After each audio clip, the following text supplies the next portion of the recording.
하옵소서. 영적인 세계가 열리게 하옵소서. 치유와 회복이 일어나게 하옵소서. 그런 기도 제목 가지고 기도를 했습니다. 그런데 기도하던 중에 이것도 교만이라는 걸 제가 알게 됐습니다. 저는 제가 무엇을 해야 된다는 그런 강박증에 시달리고 있었습니다.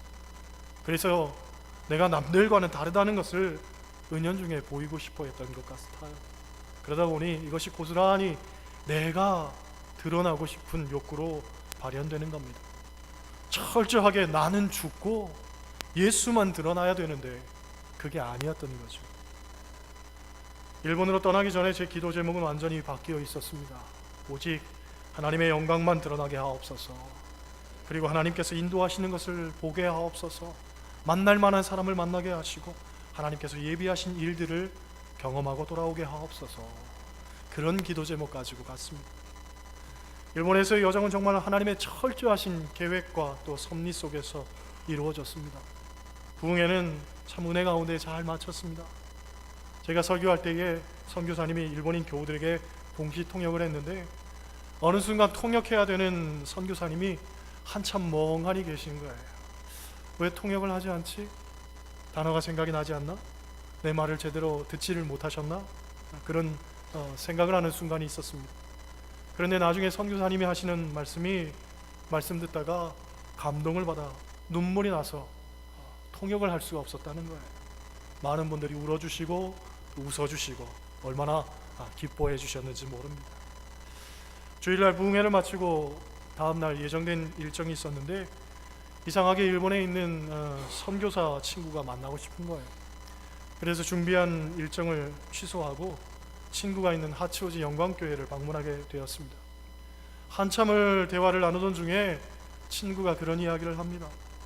사모님 삼촌이 지금 폐암 말기로 굉장히 힘든 시간을 보내고 있는데 그래서 30살 먹은 딸이 모든 건 내려놓고 지금 아버지 병수발을 하고 있다는 거예요.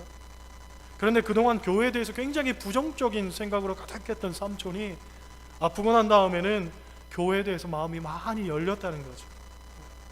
지금이 정말 마지막 기회인 것 같아가지고 교회를 소개해주고 복음 제시를 해주고 예수 그리스도를 영접하게 해주고 싶은데 삼촌이 계신 곳에 가까운 교회를 찾아봤더니 강릉 샘물교회와 강릉 행복한교회 두 교회가 있더라는 거죠. 알고 보니 삼촌이 강릉의 관대 앞에 사시는 거예요. 이 두 교회 가운데 좋은 교회를 어떻게 연결해 줄 방법이 없을까 고민하면서 그동안 사모님하고 손잡고 기도하고 있었다는 거예요. 제가 강릉 샘물교회 목사님하고 선후배 사이거든요. 아주 가깝게 지냅니다. 그래서 염려하지 마라. 내가 그 교회 꼭 연결시켜 줄게. 목사님한테 소개시켜 줄게. 그리고 복음 제시하도록 해줄게. 예수 그리스도를 영접하도록 도울게. 그랬더니 하나님께서 정말 우리의 간절한 기도에 응답하셨다면서 제 손을 붙들고서는요 그렇게 좋아하는 거예요. 하나님 보내주셨다고. 그 순간 저도 깨닫는 거죠. 하나님께서 예비하신 사람을 이렇게 만나게 하시는구나. 폐암 말기로 힘겨워하는 삼촌이 하필 강릉에 살고 있으며 또 그의 구원과 그 가정의 인간을 위해서 간절히 기도하던 가운데 강릉에 있는 제가 마침 우연히 약속도 없이 그곳을 방문하게 된 것이 얼마나 우연을 가장한 필연이란 말입니까? 그렇잖아요. 세상 사람들은 우연이라고 하겠지만 우리가 믿음의 눈을 뜨고서 보면 다 하나님이 예비하신 일이고 하나님의 섭리인 줄 믿습니다. 할렐루야. 오늘도 내가 내 걸음 가지고 내가 온 것 같지만 그렇지 않단 말이죠. 하나님께서 창세전부터 계획하고 계셔서 하늘의 신령한 복을 우리에게 주시려고 여러분을 지명하여 택하사 불러주시고 오늘 이곳에 세워주신 거예요. 할렐루야. 하나님의 그 부르심에 응답하는 여러분 되시기를 소원합니다.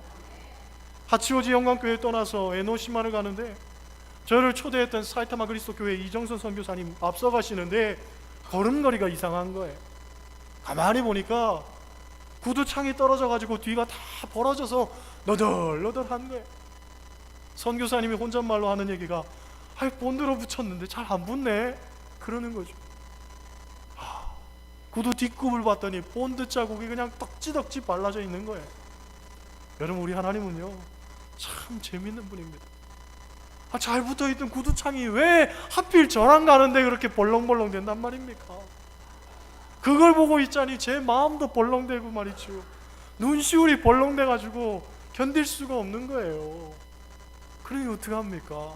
나중에 제가 환전해가지고 한 돈 다 주고서는요, 이 돈 가지고 꼭 구두 사시노. 다른 사람 주지 말고 꼭 구두 사시노. 그리고 사모님도 신발 하나 꼭 사줘. 이건 다른 데 쓰지 말고 꼭 신발 사시는 데 써. 그러고선 줬더니 선교사님이 어쩔 줄을 몰라 하는 거예요. 그런데 제 마음이 뿌듯한 거죠. 그래, 내가 부흥회 강사로 가서 대접받고 오는 게 아니라 오히려 섬기고 대접하고 오는 게 얼마나 감사할까. 주여, 할렐루야. 주여, 하나님께서 기가 막힌 순간을 예비하고 계셨다가 신발도 많은 것 같아요. 근데 하필 그 신발 신고 말이지요, 다 떨어져서 벌렁대는 걸 보니까 이 선교사님이 오늘 컨셉을 이렇게 잡으셨나, 아니면 날 보여주려고 일부러 이 신발을 신으셨나. 그러나 하나님께서 그렇게 하셨겠지요. 할렐루야. 그날 저녁에는요, 노숙인 선교하는 일본인 목사님 만나러 갔습니다. 올해 연세가 78인데 자기의 전 재산 털어가지고 평생 노숙인들 위해서 사신 분이라 제 친구가 가장 존경하는 분이라고 해서 제가 방문을 했습니다. 원래는 주변에 좋은 숙소에서 묵을 예정이었는데 그 돈 가지고 노숙인 교회에다 헌금하는 게 더 낫지 않겠냐, 그래서 노숙인 교회에 하룻밤을 묵게 됐습니다. 사실 명분이 좋았기 때문에 노숙인 교회에서 하룻밤 자는 것 결정하는 일은 어렵지는 않았습니다. 좋은 숙소 대신에 그 돈 가지고 헌금한다는 게 얼마나 좋은 일입니까? 그렇잖아요. 그런데 막상 가서 보니까 솔직히 마음 많이 불편했습니다. 왜냐하면 환경이 너무 좋지 못했어요. 씻지도 못하고 잠자리 열악한 건 이미 예상했기 때문에 그건 얼마든지 제가 감내하고 참고 견딜 수 있었습니다. 그런데 일본 사람들이요, 고양이를 좋아해가지고 집집마다 고양이를 키우는데 거기에 있는 노숙자들이 한 사람당 한 마리 이상씩 고양이를 키우는 거예요. 그런데 그 고양이하고 같이 방에서 자고 먹고 뒹굴고 하는 거죠. 차하고 과일을 대접하는데 고양이 똥냄새가 진동을 합니다. 고양이 털이 여기저기서 막 날아다니는 거예요. 그리고 큰 고양이, 이만한 고양이들이 말이야, 시커먼 고양이들이 이리 갔다 저리 갔다 제 주변을 배회하면서 울어대는데 고양이 울 때는 마치 갓난아기 울음소리처럼 말이죠, 냥 하고 울잖아요. 그렇잖아요. 야옹 야옹 하면 귀엽긴 하죠. 냥 하면서 고양이가 울어대는데 소름이 확 끼치면서 말이죠. 그러니까 마음속에 불평이 생기는 거예요. 그래도 내가 부흥회 강사로 초청받아 왔는데 일본까지 와가지고 이렇게 노숙자들 사는 곳에서 고양이 똥냄새 맡고 고양이 털 마시고 그러고 앉아 있어야 되는가? 선교사님이 거기 있는 노숙자들하고 또 목사님하고 한참 대화하는데 무슨 소리 하는지 알아듣지도 못하겠고 저는 멍하니 천장만 보고 앉아가지고 말이죠, 내가 여기서 뭘 하고 있나 하는 생각이 드는 거예요. 그런데 갑자기 노숙인 선교하시는 목사님이 저한테 기도를 부탁하는 거죠. 기도해 달라는 거예요. 그래서 제 평소 지론이 영적인 것은 영적인 것으로 말하고 통한다고 생각했기 때문에 비록 그분은 일본 사람이고 나는 한국말로 기도하지만, 물론 제 친구가 통역은 하지만 그래도 영적인 소통이 있을 줄로 믿고 제가 간절히 기도를 했습니다. 그런데 기도를 마치고 난 다음에 이분이 눈물을 쭉 흘리면서 하는 얘기, 당신이 평소 생각하고 기도하던 것을 하나도 빠짐없이 다 기도해 주시는 걸 보니까 정말 하나님 보내신 사람이라고 확신한다는 거예요, 일본 목사님이. 그래서 이분이 다음 날에도 저를 데리고 다니면서 노숙인들이 농사 짓는 거, 고양이 키우는 거, 기도처 세우는 거 여기저기 데리고 다니면서 계속 기도 부탁을 하는 거예요. 기도 부탁을 하는 거예요. 나중에는 이분이 사역하는 곳이 오다와라시인데 오다와라가 다 보이는 산 꼭대기까지 데리고 와가지고 그 산 꼭대기에서요, 이 마을을 보면서 기도를 해달라는 거예요. 그 전까지는 제가 한 구절 기도하면 제 친구가 또 한 구절 통역하고, 한 구절 기도하면 또 한 구절 통역하고 그랬는데, 산 꼭대기 갔을 때에는요, 제가 친구에게 부탁을 했습니다. 내가 어차피 여기까지 왔는데 한번 제대로 내가 판을 벌여보고 싶으니까, 제대로 한번 내가 기도해보고 싶으니까 알아서 통역을 하시오. 내가 기다려주지 않을 테니까, 내가 기도를 쏟아낼 테니까 알아서 통역하시라고. 그리고서는 그 산꼭대기에서 두 손 들고서 얼마나 그 일본 땅을 위해서, 마을을 위해서 기도를 했는지 몰라요. 기도를 아주 토해냈죠. 나중에 이 노숙인들과 목사님들이 제 손을 붙들고서 너무너무 감사하다는 거예요. 하나님 보내주신 사자라는 거예요. 우리가 지금 너무 힘들고 어렵고 기도의 동역자가 필요해요. 그리고 기도처를 세우고서 정말로 기도의 후원자가 많이 필요했던 그런 상황인데, 하나님께서 이렇게 귀한 기도의 용사를 보내주셔서 우리를 위해서 기도하게 해주시니 정말 감사하다고 얼마나 기뻐하시는지 말이죠. 제 마음속에 분명한 확신이 들었습니다. 하나님께서 정말 만날 만한 사람을 만나게 하시고 부족한 종을 통해서도 이렇게 사용하시는구나. 참 감사하고 돌아왔습니다. 이 모든 것이 우리 사천제일교회 식구들이 정말 물심양면으로 후원해 주시고 기도해 주신 덕분인 줄 믿습니다. 여러분, 하나님의 일은 늘 그렇죠. 내가 생각한 대로 계획하고 흘러가는 것이 아니라 어떨 때는 예상을 벗어나고 어떨 때는 오히려 고난이 닥쳐오기도 하고, 그래서 불평할 때도 있고 넘어질 때도 있고, 그런데 말이죠, 그때마다 꼭 반전을 준비하고 계셨다가 우리를 일으켜 주시고 역전케 하시는 분이 하나님이시란 말이죠. 그렇잖아요. 생각지도 못했던 사람을 통해 가지고 도움을 얻게 하시고, 때로는 내가 싫어하는 사람을 통해서도 도움을 힘입게 하시고, 나는 악이라고 생각한 그것을 통해서도 오히려 기쁨을 얻게 하시고, 이것에 대해서 나는 싫었어요. 부정적이었어요. 그것에 대해서 나는요 전혀 인정하고 싶지 않았어요. 그러나 그런 것들을 통해서도 내 삶에 놀라운 일들을 하나님께서 행하신단 말이죠. 우리가 그것을 늘 보면서 그렇구나, 하나님께서 하시는구나, 모든 것이 합력하여 선을 이루시는 하나님께서 우리의 삶에 악도 선으로 바꾸사 역사하시는구나, 그걸 고백할 수밖에 없잖아요. 그렇잖아요. 오늘 본문은 바로 그것에 관한 이야기입니다. 바울이 1차 전도 여행을 아주 성공적으로 마치고 돌아옵니다. 그때 바울과 동행했던 이가 바나바입니다. 바나바는 바울에게 있어서 어떤 사람이냐면, 우리가 잘 알듯이 예수 믿는 사람 핍박하고 박해하고 살던 이 바울이 회심하고 아라비아에서 돌아왔을 때에 모두가 바울을 멀리하고 의심하고 멀리했습니다. 그때 그를 믿어줬던 유일한 사람이 누구냐면 바나바입니다. 유일한 친구가 되어줬던 사람이 바나바란 말이죠. 그러니까 바울에게 있어서 바나바는 가장 신뢰할 만한 사람, 가장 의지할 만한 사람, 가장 위로가 되는 사람, 그런 사람이었습니다. 그런데 2차 전도 여행을 떠나면서 문제가 생긴 거예요. 바나바의 조카 요한을 데리고 가느냐 마느냐 하는 문제 가지고 서로 다투게 된 거죠. 사실 요한은 1차 전도 여행 때 그들과 같이 출발했지만 중간에 이탈을 하고만 전과가 있었습니다. 요한이 중간에 전도대를 이탈한 이유가 성경에는 나와 있지 않지만요, 학자들은 대체로 6가지 가능성으로 요약을 합니다. 첫째로, 안디옥에서 떠날 때 구부로 전도만 목표했기 때문에 일정이 길어지는 것에 대한 불만으로 중간에 이탈했을 수 있다. 두 번째, 외삼촌 바나바가 바울에게 밀리는 것에 대한 불만으로 이탈했을 가능성이 있다. 셋째, 비스디아 안디옥의 고원지대가 굉장히 위험한 곳이었기 때문에 겁이 나서 도망을 치고 말았다 하는 그런 가정도 있고, 네 번째, 힘겨운 전도 여행을 감당할 수가 없어가지고 몰래 떠나버렸을 수도 있다 추정을 합니다. 다섯 번째, 이방인 전도에 확신이 없었기 때문에 돌아갔을 수도 있고, 여섯 번째, 고향에 있는 어머니가 보고 싶어서 이탈했을 수도 있다 하고서 가정을 합니다. 아무튼 바울이 생각할 때에는요, 아주 무책임하게 떠나버린 것에 대한 이 요한이 괘씸해가지고 요한을 데리고 가지 맙시다 하고서 주장을 했는데, 바나바는 팔이 안으로 굽는다고 자기 조카를 데리고 가야 되겠다는 거예요. 생각해보면 이게 그렇게 큰 문제는 아니거든요.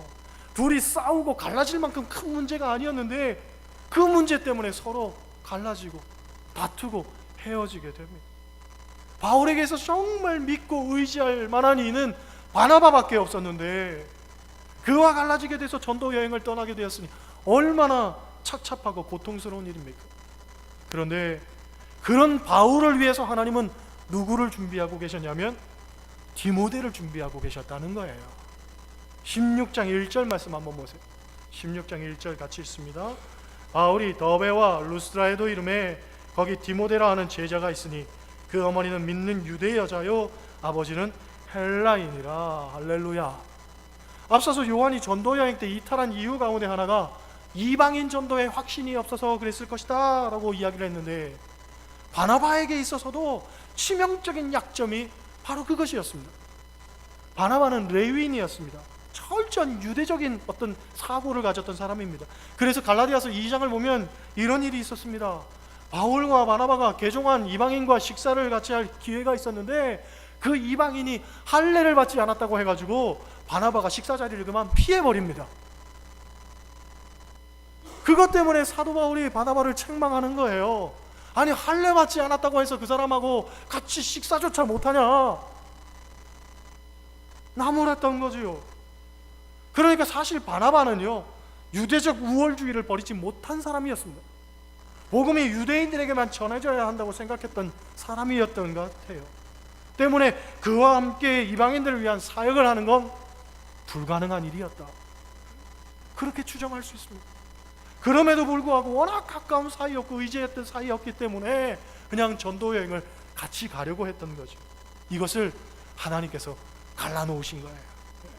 외면적으로는, 표면적으로는 요한의 문제 때문에 갈라졌지만 속내를 들여다보면 철저한 하나님의 계획하심이 있었던 거예요.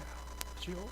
그래서 유대인이며 레위인이었던 바나바 대신에 하나님은요, 어머니는 유대였지만 아버지는 헬라인이었던, 즉 이방인이었던 디모데를 붙여주시는 거예요. 그를 통해서 이방 땅에 복음이 전해질 수 있도록, 수월하게 복음을 전하는 역사를 펼쳐낼 수 있도록 하나님께서 또 다른 사람을 붙여주시는 거지. 그잖아요. 우리가 생각할 때는 이 사람이 전부인 것처럼 보였는데 이상하게 하나님께서는 그 사람과 헤어지게 만드십니다. 갈라지게 만드십니다. 그래서 철저히 고립되고 외롭고 고독하게 만드시는 것 같았는데, 그런데 하나님은요, 또 다른 사람을 붙여주시는 거예요. 또 다른 사건을 만나게 하시는 거예요. 예상치도 못했던 일들을 경험하게 하시는 거예요. 그것을 통해서 하나님께서 나와 함께 하시는구나, 내 길을 인도하시는구나, 우리가 깨닫게 되는 것 아닙니까? 그잖아요. 바울이 2차 전도 여행을 할 때도 마찬가지였습니다. 원래 목적은 에베소였거든요. 그런데 사도행전 16장 보면 계속해서 성령께서 그 길을 막으셔서 그로 하여금 드로아로 가게 만듭니다. 그리고 드로아에서 환상을 보죠. 마게도냐 사람 하나가 건너와서 우리에게도 복음을 전하라 하는 환상을 보고, 환상 보고서 드로아에서 떠납니다. 마게도냐로 들어갈 때에는 기대가 컸죠. 환상 보고 가는 길이니까 하나님께서 내 길을 인도하시겠지, 역사하시겠지, 좋은 일들만 생기겠지, 그리고서는 떠나갔는데 정작 마게도냐에서 경험했던 일들은요, 그와는 전혀 다른 상황으로 펼쳐지잖아요. 그렇죠? 빌립보에서는 귀신 들린 여종 하나 고쳐줬다가 매를 맞고 감옥에 갇히게 되고, 그래서 떠나간 데살로니가에서는 세일에, 그러니까 한 달도 채 안 되는 시간 동안 말씀 전하다가 거기서 큰 소요가 일어나고 핍박이 일어나게 되니까 어쩔 수 없이 거기서 야반도주합니다. 사람들이 자기를 죽이려고 해서.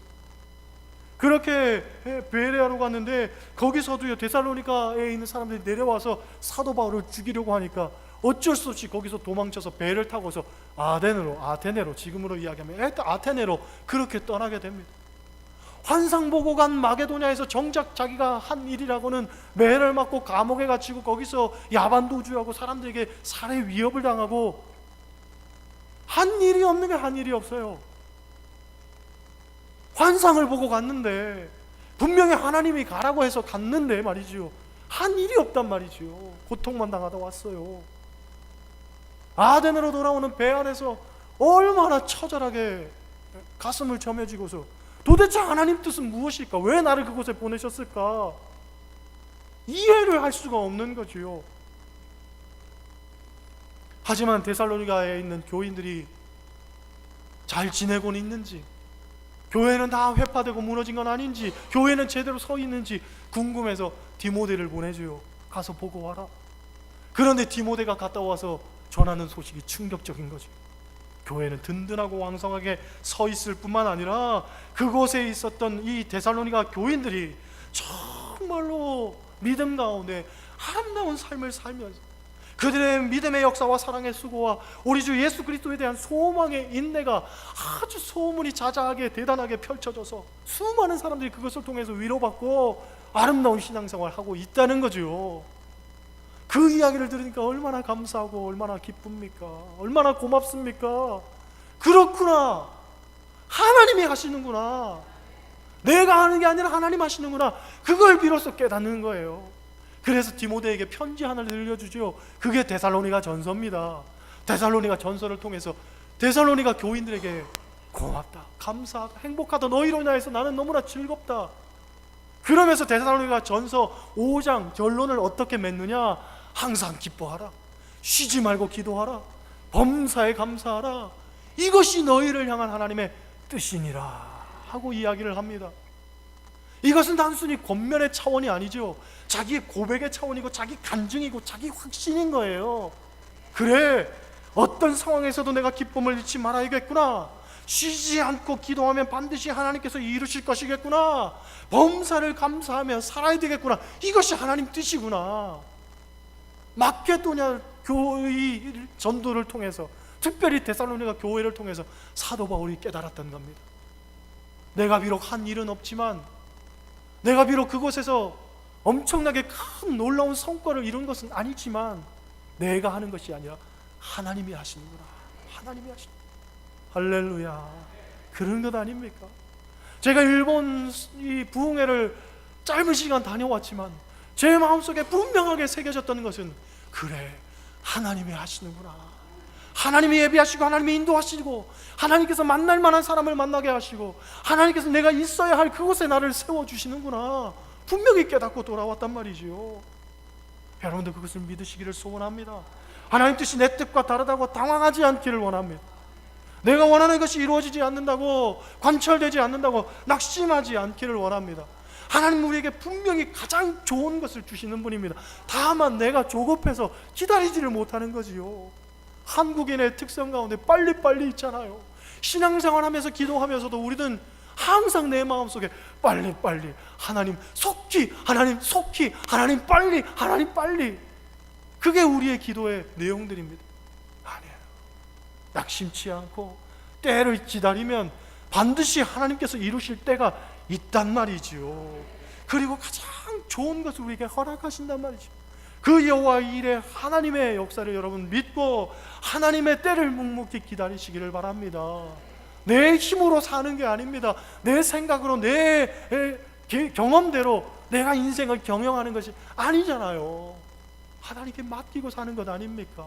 그렇잖아요. 사람의 힘으로는 그 길을 한 자나 더 할 수 없습니다. 근본적으로 사람은 우리의 도움이 될 수 없습니다.